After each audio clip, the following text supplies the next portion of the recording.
ये मोले को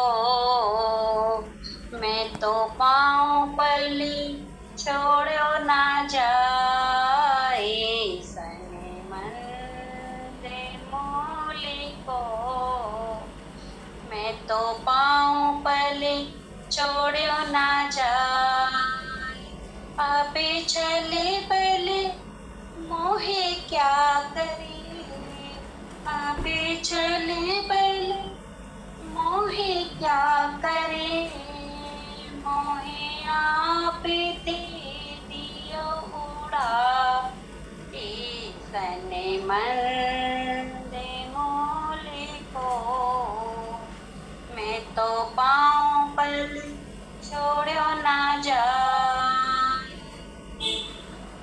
कर दे जो तेरे दुला कर डारो सबिना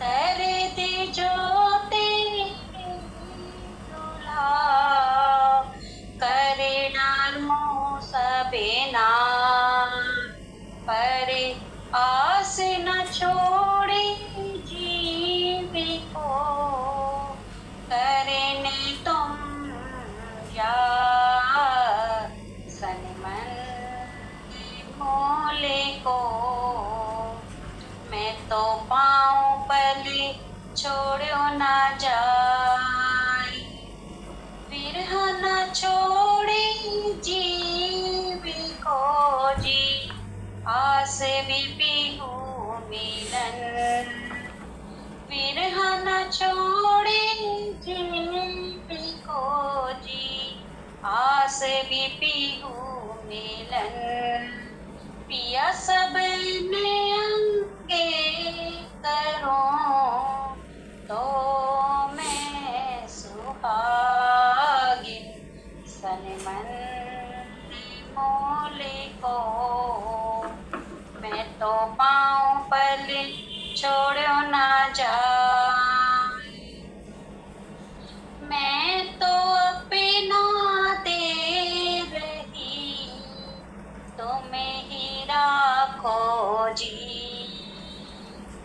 मैं तो अपना दे रही तुम्हें ही राखो जी बल दे आप खड़ी करी कछु कारज अपने पीहू सनमन मोले को मैं तो पाँव पले छोड़ो ना जाए तुम्हें आई सब आइया दुख गया सभी दूर तुम्हें आई सब आइया दुख गया सभी दूर कहे महामती सुख क्यों कहूँ जो मिले अमोल को सनमन मोले को मैं तो पाँव पले छोड़ो ना जाए आपे चले बले मोहे क्या करे आपे चले बले मोहे क्या करे मोहे आप दे दियो उड़ाए सनमन मोले को मैं तो पाँव पले छोड़ो ना जा वो श्री प्राणनाथ प्यारे की जय सत्य गुरु महाराज की जय सभी के चरणों में मेरा कोटान कोट प्रणाम प्रणाम जी केम प्रणाम जी दीदी वंदना लेते हैं सुंदर सा जी प्रथम लागो दो चरण को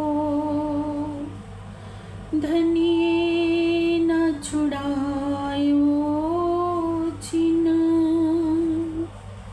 लाख तली लाए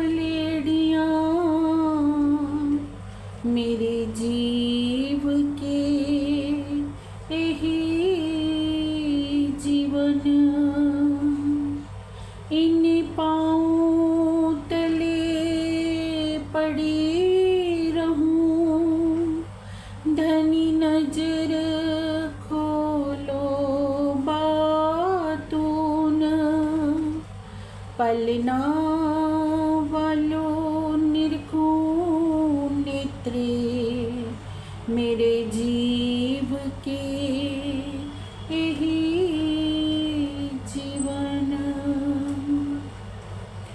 चर्चा प्रारंभ होते हैं, सुनो साथी चित दे, भजो राज श्याम श्री प्राणनाथ, सखी जीवन हमारो ये।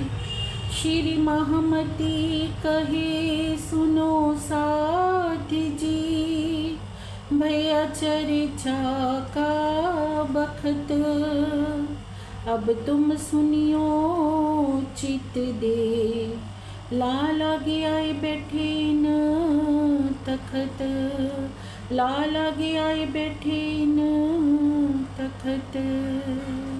बोले श्री प्राणनाथ प्यारे की जय, बोले श्री सतगुरु जी महाराज की जय।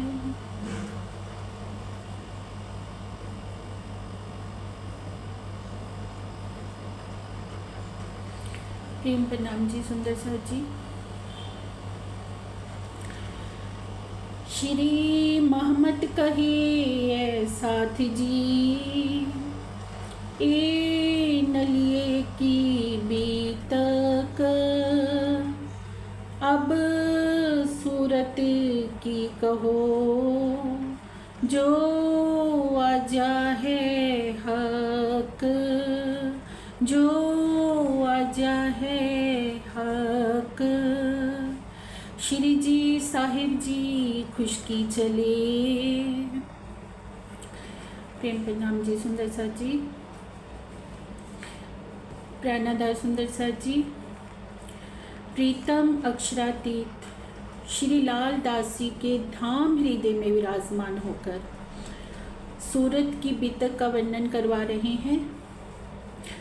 अब तक हमने जाना सुंदर सर जी कि नलिए की बीतक में कैसे धारा भाई जी श्री जी के पास आते हैं, अपनी सारी आप बीती व्यथा सुनाते हैं कि कैसे सुंदर सास से निष्कासित किए हुए बिहारी जी के द्वारा उनको 1 वर्ष हो गया है और सिर्फ चर्चा सुनाने का अपराध जो बिहारी जी महाराज को उनका चर्चा सुनाना अपराध लगा, उसके चलते उनको सुंदर सास से निष्कासित कर दिया परिवार समेत। सारी व्यथा आकर सुनाते हैं श्री जी को।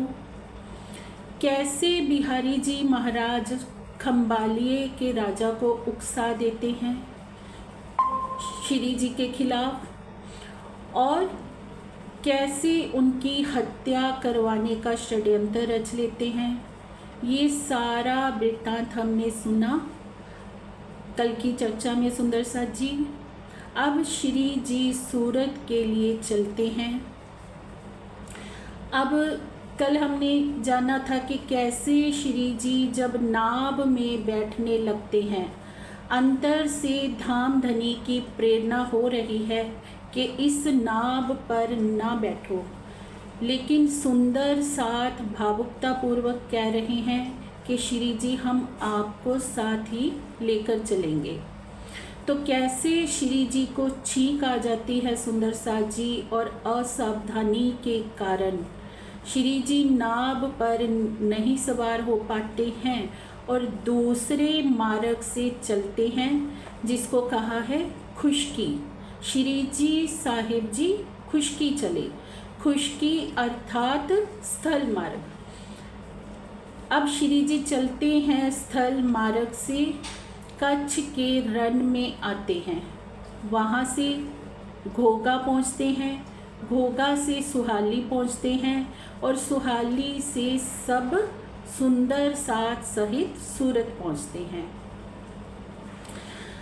अब श्री जी जैसे ही सुहाली पहुँचते हैं तो वहाँ के घोगा के रहने वाले 2 सुंदर साथ होते हैं, प्रेम जी और थाबर जी। उनको जैसे ही पता चलता है कि श्री जी धोरा जी आ गए हैं तो दोनों सुंदर साथ की खुशी का ठिकाना नहीं रहता है। दोनों गाड़ी लेकर पहुंचते हैं श्री जी सहित सुंदर साथ को ले जाने के लिए, और रास्ते में ही उनका मेल होता है श्री जी से और सब सुंदर साथ से। सब सुंदर साथ को श्री जी सहित वो गाड़ी में बिठाते हैं। अब गाड़ी जिस रास्ते से चल रही है सुंदर साथ जी, वो रास्ता कैसा है? बहुत ही रेतीला है, कीचड़ से भरा हुआ है। अब गाड़ी का जो चालक है वो गाड़ी को हाँक रहा है, बैल को हाँक रहा है, क्योंकि गाड़ी के जो पहिए होते हैं कीचड़ में धंस जाते हैं। अब बैल को हाँकते हुए वे बैल को चाबुक मारता है, सुए चुभाता है कि बैल आगे बढ़े। तो उस समय श्री जी के तन से कृंतन उतरता है सुंदर साथ जी। धोरीडा माँ मुके तारी दूसरी बाटड़ी बिस्मी गाड़ी भार बड़े। अब धोरीडा किसको कहा है सुंदर साथ जी? बैल को, कि हे बैल, तेरे कंधे पर जो जुआ रखा है इसे तुम छोड़ना नहीं। रास्ता बहुत ही उबड़ खाबड़ है और गाड़ी में इतना बोझ भरा हुआ है कि तुम्हें इसको ढोते हुए आगे बढ़ना ही होगा। अब इस क्रंतन के माध्यम से सुंदर साथ जी श्री महाराज जी के जीव को संबोधित किया गया है। कैसे? अब बैल किसको कहा है? श्री महाराज जी के जीव को संबोधन करते हुए क्या कहा है कि मेरे बैल रूपी जीव। और गाड़ी किसको कहा है? जागनी की गाड़ी को। सुए चुभोने वाला कौन है? बिहारी जी महाराज जो गादी पर बैठे हुए हैं, जो बैल को मार रहे हैं। कैसे? हमने पीछे सुना सुंदर साथ जी के कैसे कैसे बिहारी जी महाराज के द्वारा कष्ट दिए जा रहे हैं श्री जी को, और बैल तो अपना कार्य कर रहा है। श्री इंद्रावती जी की आत्मा क्या कह रही है कि हे मेरे जीव, तूने कभी श्री प्राणनाथ जी अक्षरातीत से प्रार्थना करी थी कि जब वो इस 28वें कलयुग में आएंगे तो तुम्हारे तन पर बैठकर अपनी लीला को संपादित करें। तो अब तुझे ये अवसर मिला है। तुम्हारे कंधे पर राजी ने बहुत बड़ा जागनी का उत्तरदायित्व रखा है, और बिहारी जी महाराज जो गादी पर बैठे हैं वो तुम्हें पल पल सुइयां चुभो रहे हैं। जागनी का कार्य बहुत कठिन है। रास्ते में पग पग पर तुम्हें कीचड़ मिलेगा, अर्थात कठिनाइयाँ आएंगी, पर तुम्हें इन सब कठिनाइयों से जूझते हुए भी अपना जो कर्तव्य है उसको नहीं छोड़ना है। तुम्हें कष्टों से घबराकर जागनी की गाड़ी के जुए को नहीं छोड़ना है, क्योंकि अंधकार में भटक रहा जो सुंदर साथ है उसको परम धाम की राह कौन दिखाएगा। क्योंकि ये सुंदर साथ क्या हैं? ये तो अभी असमर्थ हैं, स्वयं से चल नहीं पाएंगे।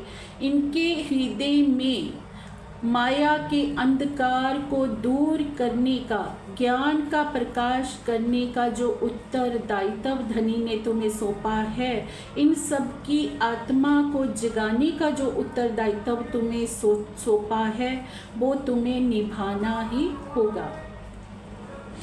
अब सुंदर साथ जी इस सारे घटनाक्रम से हमारे लिए क्या सीख है?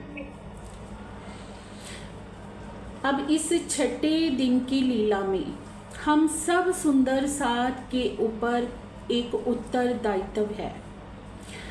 परम धाम में धनी के समक्ष मूल मिलावा में जब हमारी वार्ता हुई थी, धनी ने क्या कहा था कि मैं दुनिया में जाकर तुम सबको जाहिर करूँगा, परम धाम का सारा खजाना लेकर आऊँगा, लेकिन तुम सब मिलकर मुझ एक को जाहिर कर देना तो तुम मेरी सच्ची दोस्त कहलाओगी, तुम सब मिलकर। और ये छठे दिन की लीला में सुंदर साथ जी छठा दिन किनका कहा है? मोमिनों का।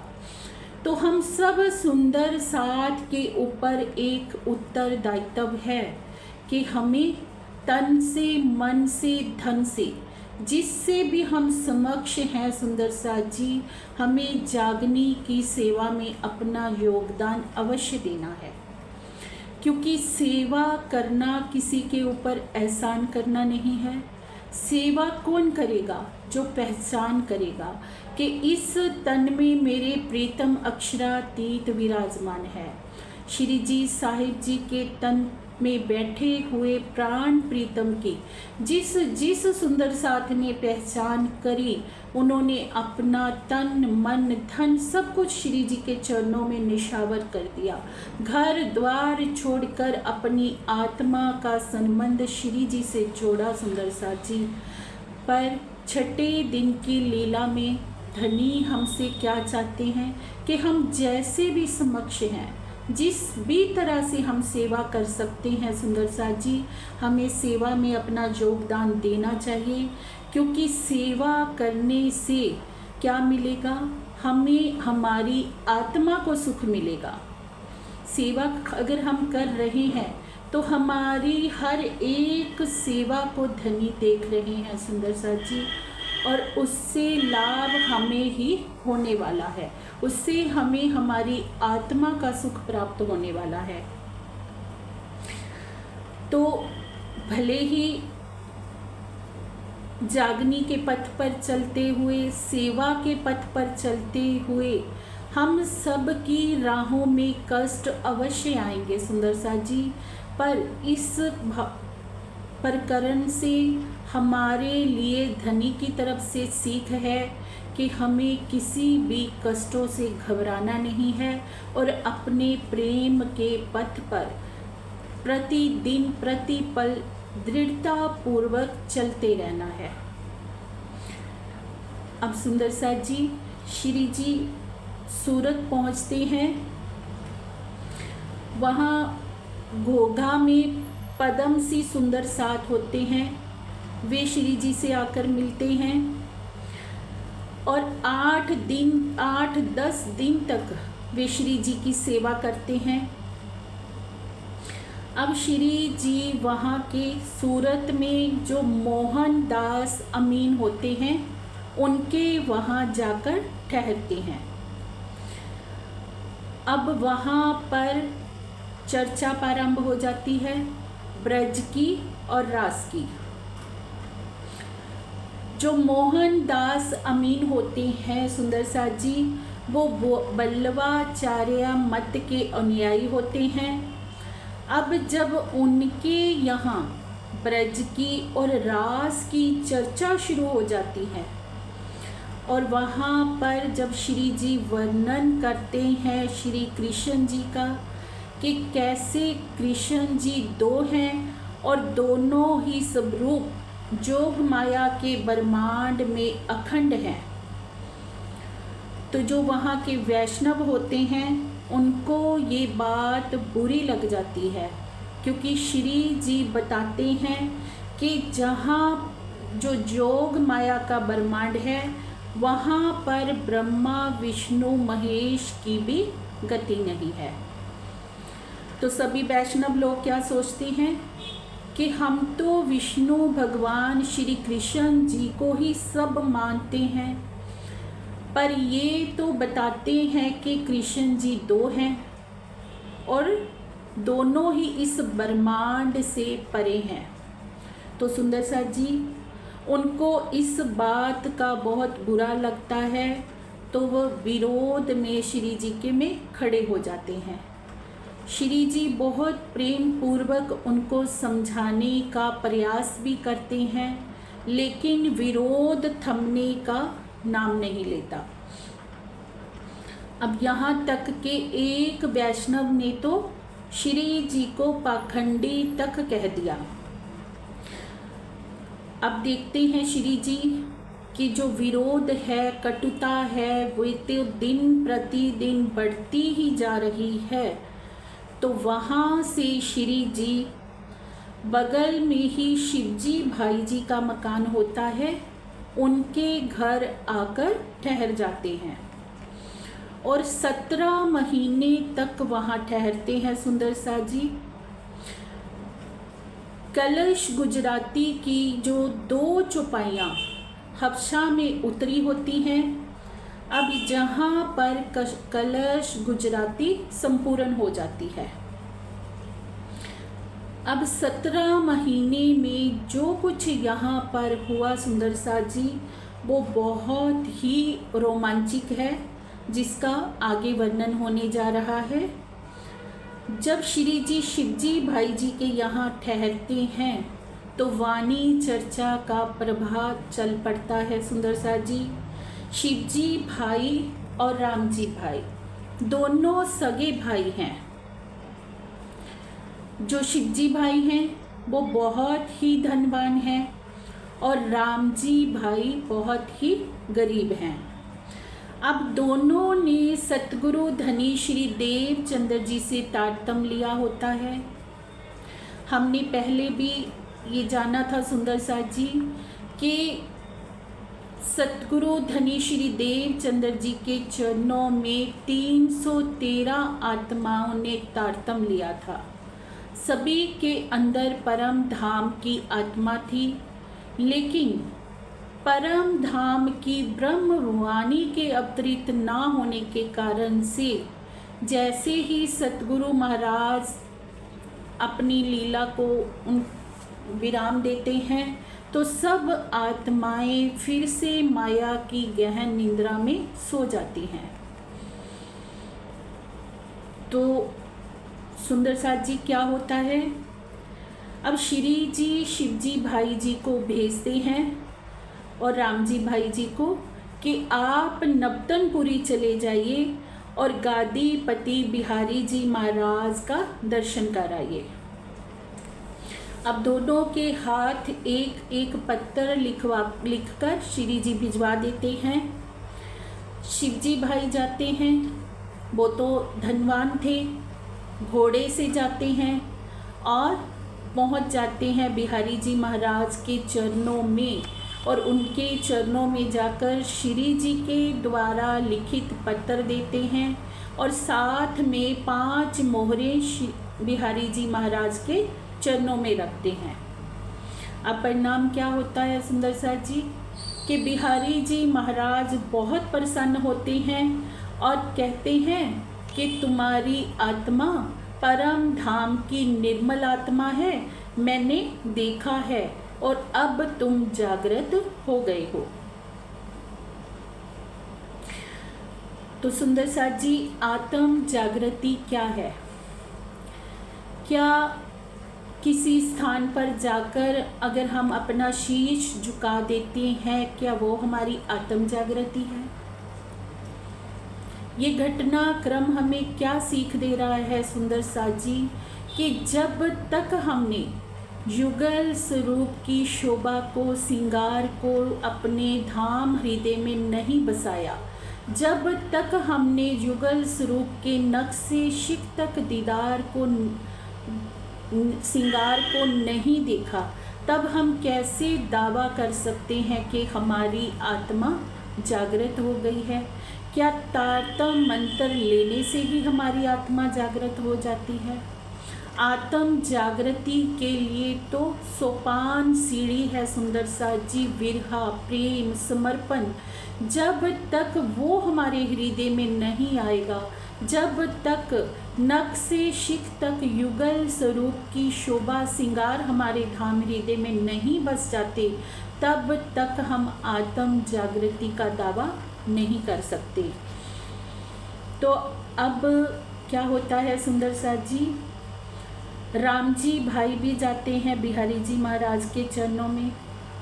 अब बिहारी जी महाराज जैसे ही पता करवाते हैं कि वो कैसे आए हैं, तो उनके हजूरी सुंदर साथ बताते हैं कि ये तो पैदल चल कर आए हैं, फटे पुराने कपड़े पहने हुए हैं और दिखने में बहुत ही निर्धन लग रहे हैं। जैसे ही पता चलता है बिहारी जी महाराज को, तो उनसे मिलने से मना कर देते हैं। राम जी भाई जी पत्र ले गए थे श्री जी द्वारा लिखित, वो पत्र लेने से भी मना कर देते हैं। 3 दिनों तक भूखे प्यासे राम जी भाई दरवाजे पर बैठे रहते हैं कि बिहारी जी महाराज कृपा करके मुझे दर्शन तो दे दीजिए, मैं तो आपके दर्शन का प्यासा हूँ। लेकिन बिहारी जी महाराज का कठोर हृदय नहीं पिघलता है सुंदर सा जी, और दर्शन देने से भी मना कर देते हैं। तो सुंदर सा जी, इस घटनाक्रम से हमें विचार करना होगा कि राजी कहाँ है। क्या राजी किसी गादी पर विराजमान है? असल सिंहासन तो आत्मा का धाम हृदय है। धनी का असल सिंहासन कहाँ सजता है? जहाँ ब्रह्म सृष्टि के धाम हृदय में सुंदर सा जी। क्योंकि श्रीमुख वाणी क्या कहती है?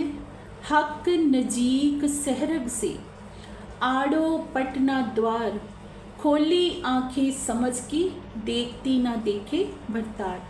राजी की बैठक कहाँ है सुंदर सा जी? हमारे धाम हृदय में। राजी हमारी सहरग के भी नज़दीक हैं। जो हमारी सहरग की नस होती है ना, उससे भी नज़दीक हमारे धनी हैं, और उनके और हमारे दरमियान में कोई भी पर्दा नहीं है सुंदर सा जी।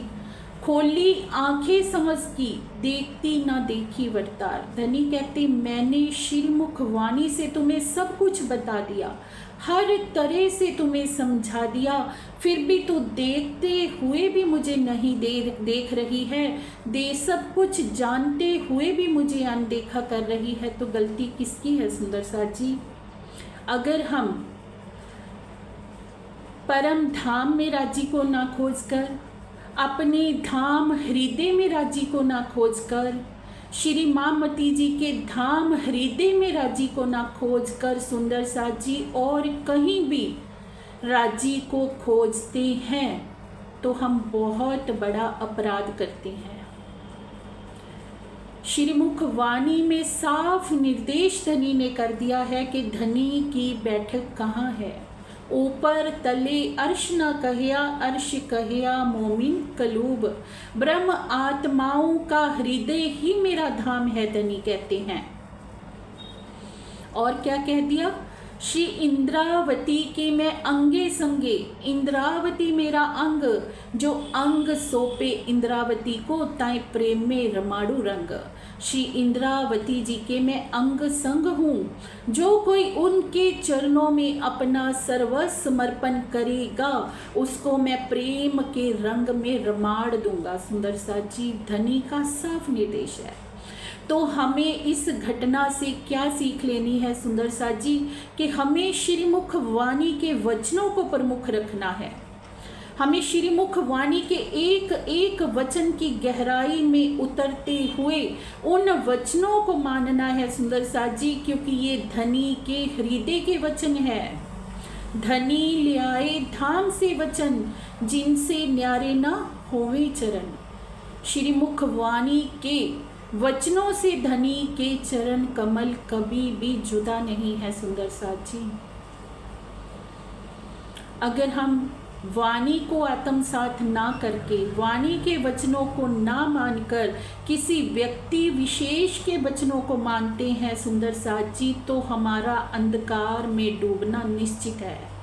माया के अंधकार को अगर हम हटाना चाहते हैं, अपनी अंतर आत्मा को यदि हम निर्मल करना चाहते हैं सुंदर साथ जी, तो हमें श्रीमुख वाणी के अंदर गोता लगाना ही पड़ेगा, एक एक वचन की गहराई में उतरना ही होगा कि मेरे राज्य क्या कहना चाह रहे हैं मुझे, ये मेरे धनी के दिल के वचन है, इसमें धनी मुझे क्या समझा रहे हैं कि मैं कहाँ हूँ, कहाँ है मेरी बैठक।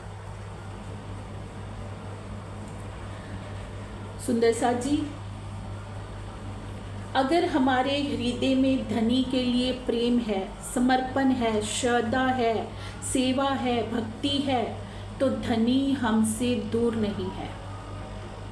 अगर संसार का एक जीव भक्त, सूरदास अगर ये कह सकते हैं, अब सूरदास जी में तो परम धाम की आत्मा नहीं है, पर अपनी भक्ति के बल पर उन्होंने इतना बड़ा दावा कर दिया कि वहाँ छुड़ाए जात हो निर्बल जान के मोहे, हृदय से जब जाओगे तब जानोगी तो है। तो सुंदर साथ जी, हम ये दावा क्यों नहीं कर सकते?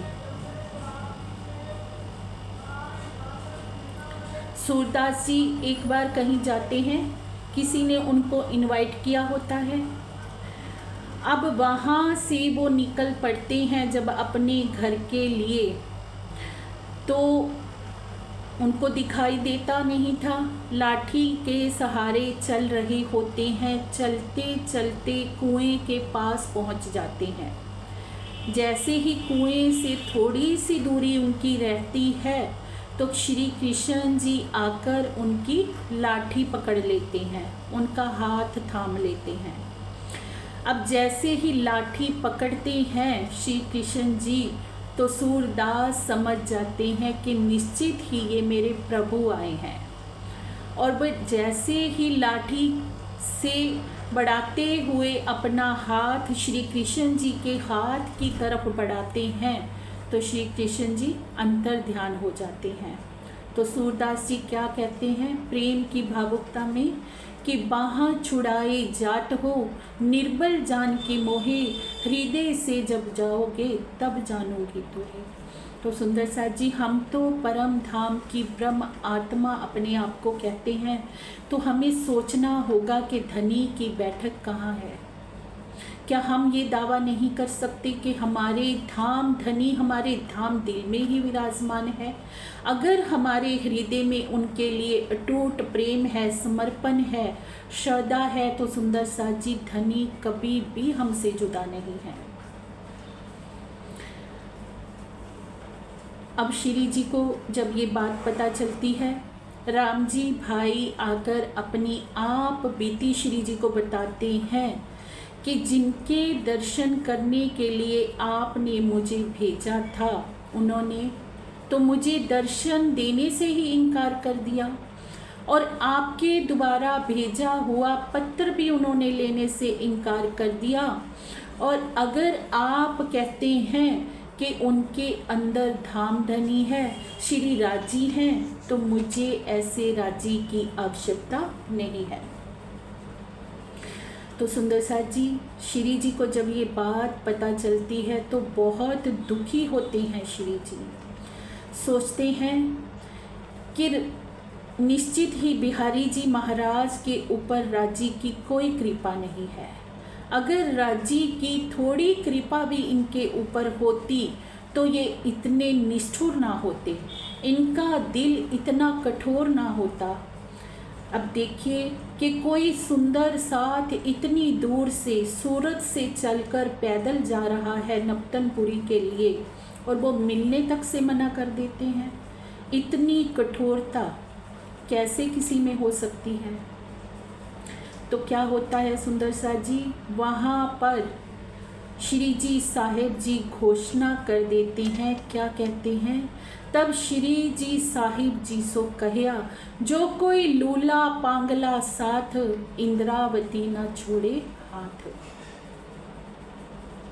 श्री मामती जी की आत्मा क्या कहती है कि मेरा सुंदर साथ भले ही कोई गरीब है, नीच जाति का है, कोई मूर्ख है, पछड़े वर्ग का है, जैसा भी है, मैं इंद्रावती की आत्मा उसका हाथ कभी भी नहीं छोड़ूंगी, और हाथ पकड़कर परम धाम तक उसको लेकर जाऊंगी।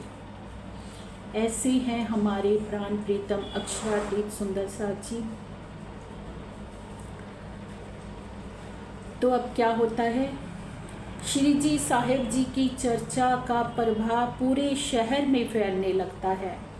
पूरा शहर उमड़ उमड़ कर आने लगता है श्री जी की चर्चा सुनने के लिए।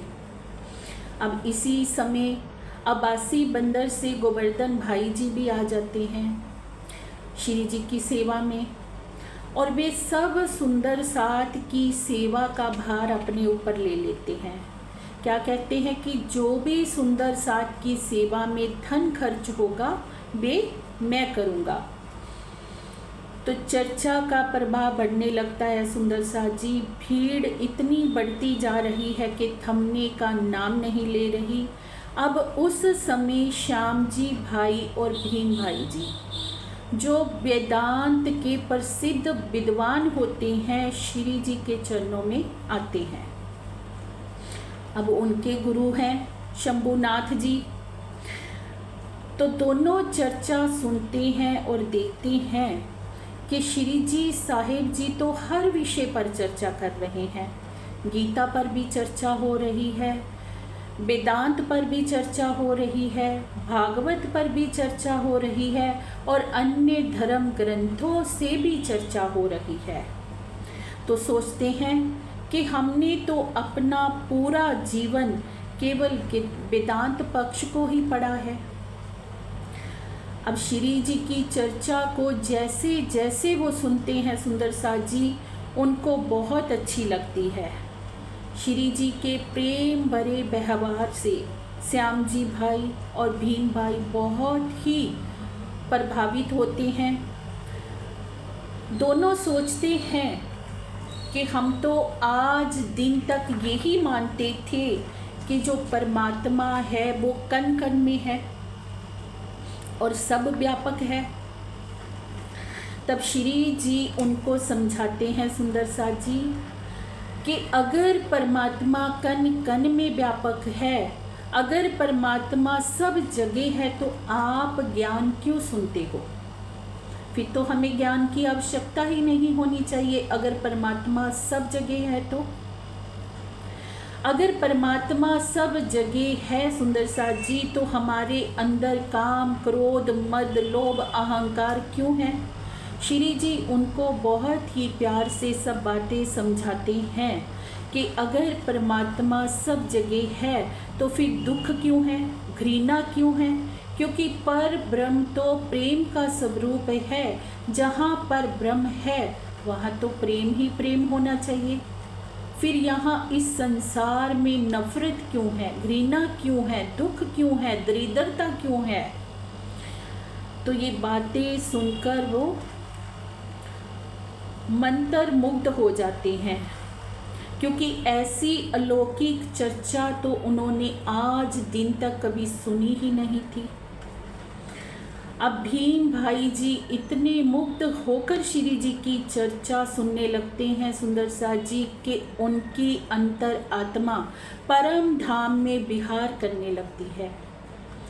क्योंकि भीम जी भाई में परम धाम की ब्रह्म आत्मा थी और उनको अटूट विश्वास हो जाता है श्री जी के ज्ञान के ऊपर और परम धाम की लीला पर।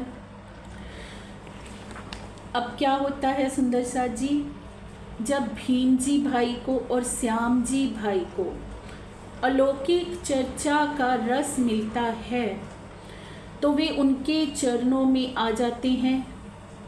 अब ये बात सारे शहर में फैल जाती है, तो धीरे धीरे वाणी का प्रकाश और बढ़ने लगता है।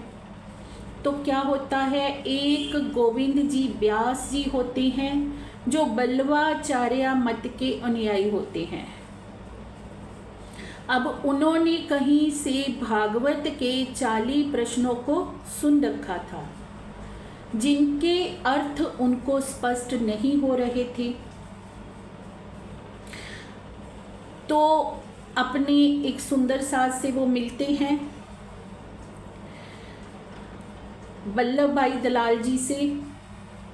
अब वो प्रश्न उनको देते हैं। अब वल्लभ भाई दलाल जी वो 40 प्रश्न लिखकर श्री जी साहिब जी के पास आते हैं कि ये जो गोविंद जी व्यास जी हैं, इन प्रश्नों का समाधान चाहते हैं। अगर इनके प्रश्नों का समाधान हो गया तो ये भी आपके चरणों में आ जाएंगे।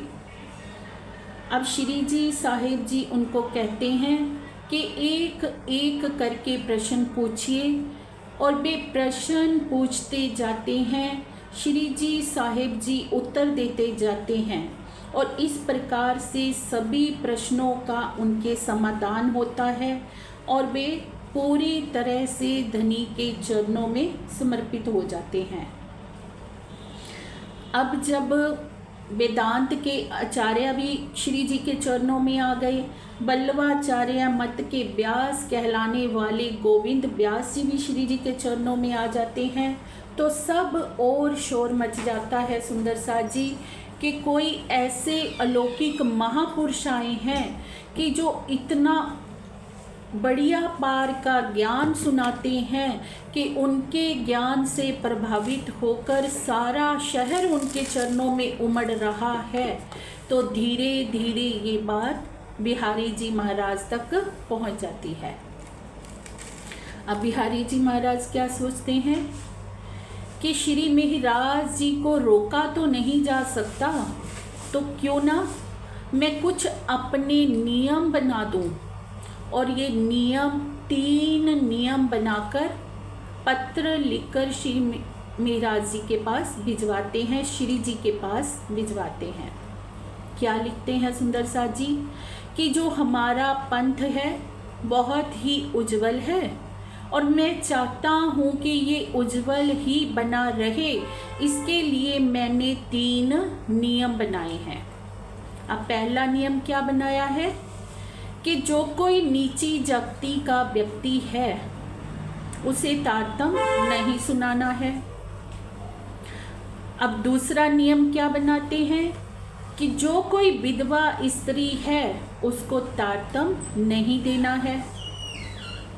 और तीसरा नियम बनाते हैं कि आपके और मेरे अतिरिक्त कोई भी तारतम ज्ञान, तारतम मंत्र नहीं दे पाएगा। तो श्री जी जैसे ही पढ़ते हैं बिहारी जी द्वारा भिजवाया हुआ पत्र सुंदर साथ जी, तो क्या कहते हैं श्री जी कि मैं आपके इन नियमों को कभी भी स्वीकार नहीं करूँगा। क्योंकि क्या कहा उन्होंने पहले नियम में कि जो कोई नीची जाति का व्यक्ति है उसको तारतम नहीं देना है, उसको ज्ञान नहीं सुनाना है। श्री जी क्या कहते हैं कि सतगुरु धनी ने तो कभी भी किसी की जात नहीं देखी थी। सुंदर साथ जी, हमारी असल जात क्या है? ये जाति पाति वर्ण तो हमने इस संसार में आकर देखे हैं, पर असल जात हमारी क्या है? हक जात। सबसे पहले हम हक जात हैं। और इस संसार के प्रत्येक प्राणी की जात क्या है? मानव जात। कि हर कोई मानव है। पहले हमारे अंदर इंसानियत होनी चाहिए, हमें इंसानियत को गले लगाना है, ना कि किसी की जात पात को देखना है। श्री जी साहिब जी ने जात पात के सभी बंधनों को तोड़ा और अंतर आत्मा को देखा कि इस तन में परम धाम की आत्मा बैठी है। और श्री जी कहते हैं कि सतगुरु महाराज ने भी सबकी अंतर आत्मा को देखा, किसी का बाहरी रूप नहीं देखा कि कौन नीची जाति से संबंध रखता है, कौन ऊंची जाति से संबंध रखता है। जितने भी महान पुरुष हुए हैं सुंदर साथ जी, सब ने यही किया है। श्री राम जी ने भी तो केवट को गले लगाया, वो भी तो नीची जाति के थे। श्री कृष्ण जी ने भी तो विदुर के घर का साग खाया, वो भी तो नीची जाति के थे। मीराबाई जी ने भी अपना गुरु रविदास जी को बनाया, वो भी तो दलित थे। जितने भी महान पुरुष हुए हैं, किसी ने भी जात पात को बढ़ावा नहीं दिया, किसी ने भी किसी की जात नहीं देखी, क्योंकि वे जानते हैं कि जाति पाति तो इस संसार की है, इस तन की है, आत्मा तो सबकी निर्मल है। जो हमारे अंदर चैतन्य बैठा है वो तो सबका निर्मल है। सुंदर साथ जी, तो श्री जी ने कहा कि मैं आपके इस नियम को रद्द करता हूँ। और दूसरा नियम क्या उन्होंने बनाया कि किसी विधवा स्त्री को तारतम नहीं देना है। तो श्री महाराज श्री जी साहिब जी क्या कहते हैं कि सतगुरु महाराज के चरणों में एक मुस्लिम महिला आई थी, खोजी बाई जी, जो कि विधवा थी, पर सतगुरु महाराज ने उनकी अंतर आत्मा को देखा, ये नहीं देखा कि वो विधवा है, तो उनको तारतम दिया। इसलिए मैं आपके इस नियम को भी रद्द करता हूँ। तो सुंदर साथ जी, अब श्री जी ये सब बातें लिखकर बिहारी जी महाराज के पास भिजवाते हैं।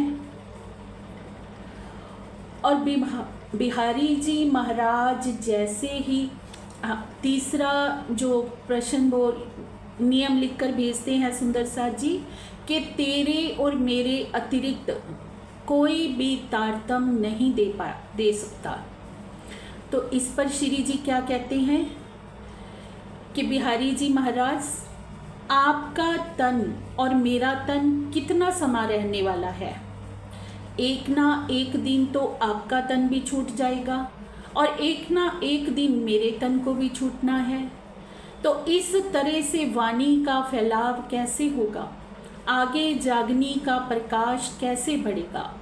इसलिए मैं आपकी इस नियम को भी स्वीकार नहीं करता हूँ। अब पत्र लिखकर श्री जी पहुँचाते हैं बिहारी जी महाराज के पास, जिसे पढ़कर बिहारी जी महाराज इतने क्रोधित हो जाते हैं, क्या कह देते हैं, हम काढ़े तुम्हें इस धाम, कि मैं तुम्हें भी परम धाम से निकालता हूँ।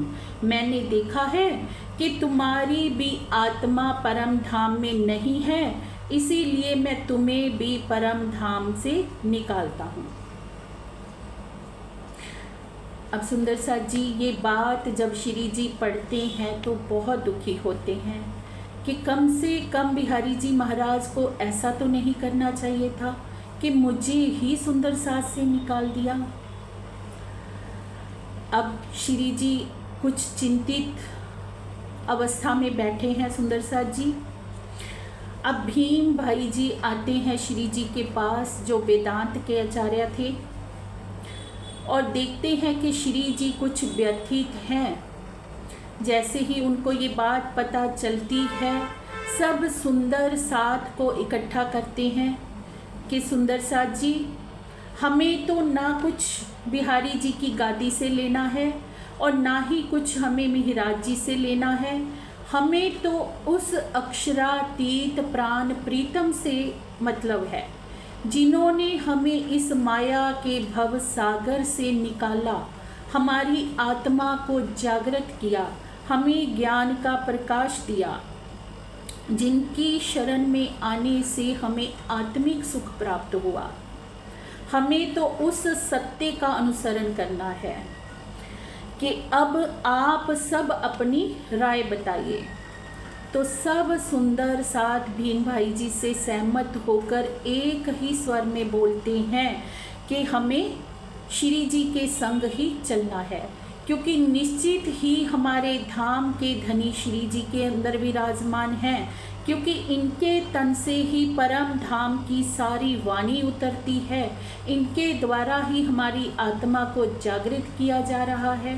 क्योंकि बिहारी जी महाराज तो क्या कर रहे हैं, आज दिन तक सब सुंदर साथ को निकाल ही रहे हैं। धाराबाई जी को निकाला, रूपा को निकाला, सबको उन्होंने आज तक निकाला ही है।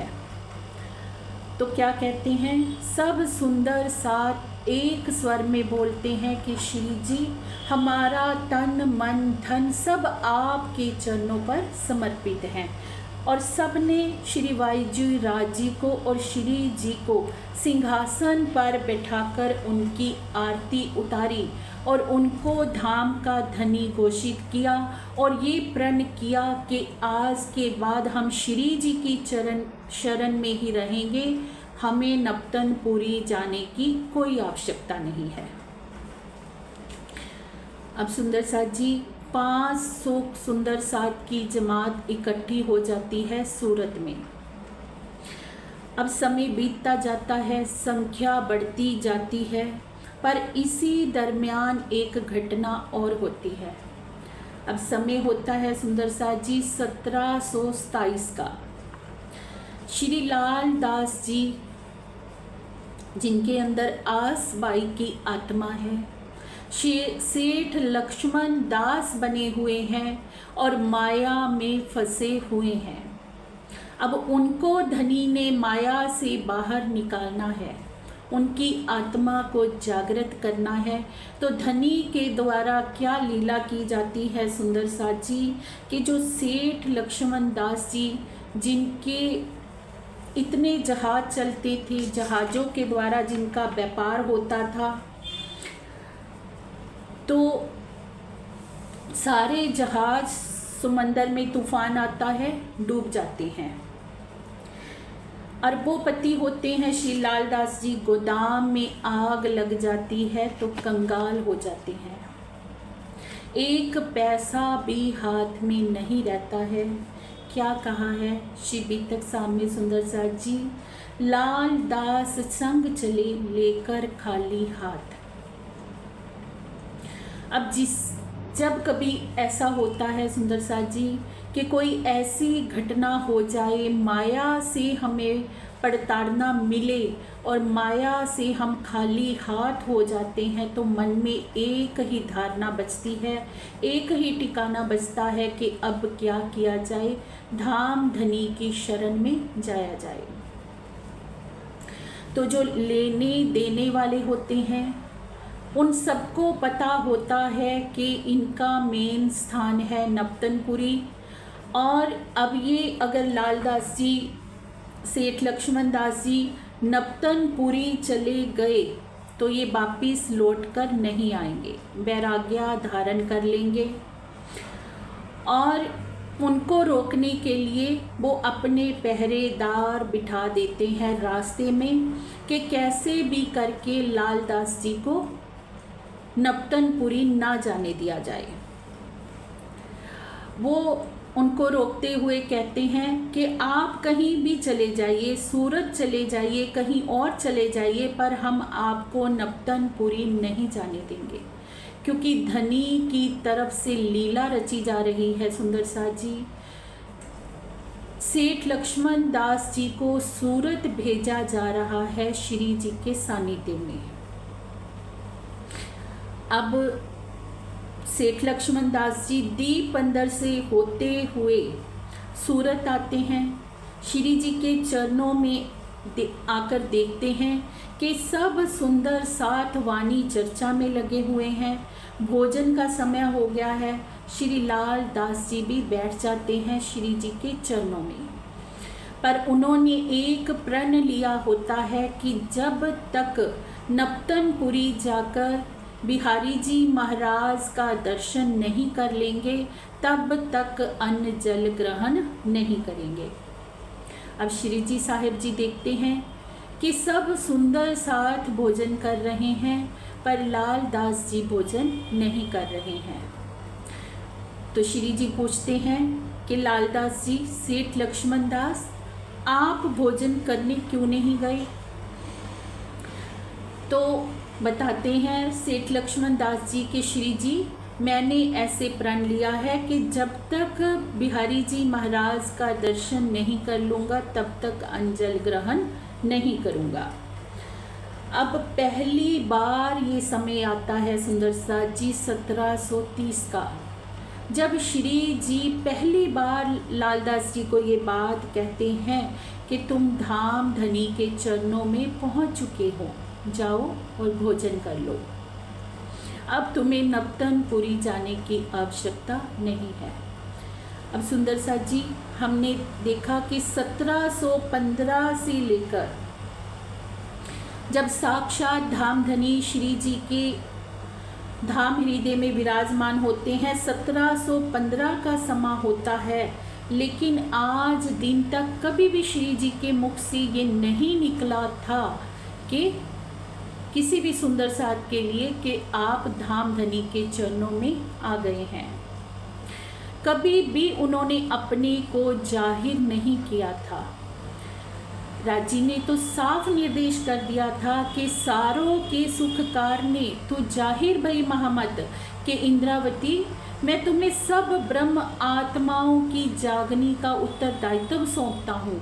संसार तुम्हें अक्षरातीत के रूप में मानेगा, सारे संसार को तुम अखंड मुक्ति दोगे, तुम्हारे तन से परम धाम की वाणी उतरेगी। लेकिन खुद श्री मामती जी ने कभी भी अपने आप को उजागर नहीं किया था, हमेशा अपने आप को छुपाते रहे।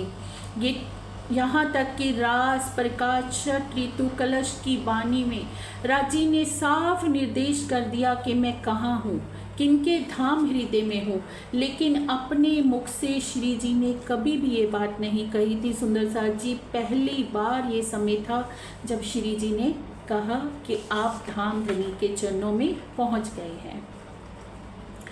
अब श्री मामती जी की क्या शोभा है सुंदर साथ जी, श्री मुख वाणी क्या कहती है, इन मोती को मोल ना कियो जाए, ना किनो कानो सुनाए, सोई जले जो मोल करे और सुनने वाला भी जल जाए। मोती किसको कहा है सुंदर साथ जी, शिव प्राणनाथ जी को। इस तन की, इस स्वरूप की कितनी महिमा है, उस महिमा को तो हम ना सुन सकते हैं ना बयान कर सकते हैं।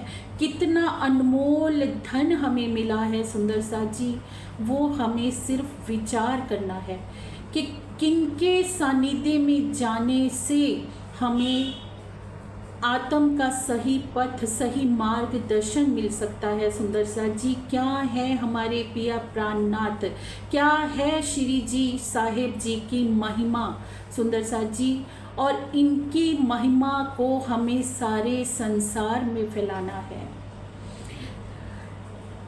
अब श्री जी को लालदास जी को प्रबोधित करते हुए कहते हैं श्री जी, अब सब सुंदर साथ सूरत में एकत्रित हो रहे हैं। 500 सुंदर साथ का समूह वहाँ पर इकट्ठा हो चुका है सुंदर साथ जी। सूरत में उस समय एक घटना और घटित होती है कि मुकुंद दास जी, जो सूरत के ही रहने वाले थे, जिनका विवाह छोटी सी आयु में ही हो गया था, लगभग 25 वर्ष की उनकी अवस्था है। अब सब सुंदर साथ जाने लगते हैं, पर उनकी पत्नी उनको रोकती है जाने से कि मैं घर बार नहीं छोड़ सकती और आप विरक्त बनना चाहते हो, वो मुझे स्वीकार नहीं है। अब मुकुंद दास जी का त्याग देखिए सुंदर साथ जी, उसी समय पत्नी का त्याग कर दिया और पहुंच जाते हैं दिल्ली श्री जी के पीछे पीछे। कैसा त्याग उस समय सुंदर साथ का रहा होगा, कैसी पहचान सुंदर साथ की रही होगी सुंदर साथ जी। जैसे जैसे जिस सुंदर साथ ने पहचाना कि यही मेरे धाम के धनी हैं, यही प्रीतम अक्षरातीत हैं, उसी क्षण अपना तन मन धन सब कुछ श्री जी के ऊपर निछावर कर दिया। उसी क्षण झूठी माया का परित्याग कर दिया। ये समर्पण की पराकाष्ठा रही उन सुंदर साथ की सुंदर साथ जी, और हमारे लिए बहुत बड़ा सिखापन है इस छठे दिन की लीला में कि हम क्या कर रहे हैं। हम अभी तक कहाँ उलझे हुए हैं। इतनी बड़ी बड़ी कुर्बानियाँ हमारी परम धाम की आत्माओं ने करके हमें दिखाई सुंदर सा जी। और हम प्रति वर्ष पढ़ते हैं, श्री बीतक साहब की चर्चा सुनते हैं, पर सुन के भी हम अनसुना कर देते हैं। फिर भी हम नहीं पहचान पाते कि वो प्रीतम अक्षरातीत कहाँ विराजमान है। फिर भी हम उनको खोजते कहाँ हैं? कभी पेड़ों में जाकर, कभी समाधियों में जाकर, कभी गादियों में जाकर। सुंदर सा जी, अगर हम ऐसा कर रहे हैं तो हमें अपनी अंतर आत्मा की पुकार को सुनना होगा। क्या सच में ये सही है? क्या हमने वाणी के अथाह सागर में सच में गोता लगा लिया है? अगर गोता लगा लिया होता सुंदर सा जी, तो ये अमिट गुनाह हमसे कभी ना होता। तब हम दावे से कहते ये बात के ऊपर तले अर्श ना कहया, अर्श कहया मोमिन कलूब, कि मेरी आत्मा का धाम हृदय ही धनी का धाम है। मेरे प्रीतम मेरे धाम हृदय में बसते हैं, वो किसी गादी पर नहीं, किसी समाधि पर नहीं। मेरे प्रीतम आज भी साक्षात मामती जी के धाम हृदय में विराजमान हैं, और आज भी वो नगर नगर गांव गांव तन धारण करके घूम रहे हैं हम सुंदर साथ की जागनी के लिए। आज भी वो कष्ट उठा रहे हैं हमारे लिए सुंदर साथ जी, क्योंकि ऐसा कभी हो ही नहीं सकता कि धनी हमें छोड़कर चले जाएं। ना उन्होंने परम धाम में कभी हमें अपने से अलग किया, ना ब्रज में अलग किया, ना रास में अलग किया, ना ही इस जागनी ब्रह्मांड में वो कभी हमें अपने से अलग कर सकते हैं। तो पर्दा किसने करा हुआ है सुंदर सा जी? श्रीमुख वाणी कहती है कि पर्दा तू ही करत है अंतर ना आड़े नो। वो पर्दा हमने ही किया हुआ है, हमने ही अपनी आंखों पर पट्टी बांध रखी है। हम ही देखते हुए धनी को नहीं देखना चाहते हैं सुंदर सा जी। इसके लिए दोषी हम हैं, क्योंकि छठे दिन की लीला में जब सब और श्री मुखवाणी का प्रचार हो रहा है, घर घर गांव गांव तक धनी के वचन पहुंच रहे हैं, उन वचनों को सुनते हुए भी अगर हम माया की गफलत में पड़े हुए हैं, माया के अंधकार में डूबे हुए हैं, तो ये अमिट गुनाह हमारी आत्मा के साथ जुड़ रहा है सुंदर सा जी। इसके लिए दोषी हम हैं, इसके लिए हम अपनी हंसी स्वयं करवा रहे हैं। ये आत्म निरीक्षण हमें स्वयं करना है कि आज हमारे धनी कहाँ विराजमान है। तो सुंदर सा जी, श्रीमुख वाणी श्री बीतक साहब हर तरह से हमें समझा रही है। धाम धनी के अनमोल वचन हमें प्रतिदिन बता रहे हैं कि हमें क्या करना है, और आगे कैसे 500 सुंदर साथ की संख्या पन्ना जी तक पहुँचते पहुँचते 5000 की हो जाएगी सुंदर साथ जी। कौन कौन से सुंदर साथ श्री जी के चरणों में आते हैं, कैसे जागनी का प्रवाह चलता है, वो सब हम सुनेंगे कल की चर्चा में सुंदर साथ जी। तो आज के लिए इतना ही स्वीकार कीजिए। प्रेम प्रणाम जी।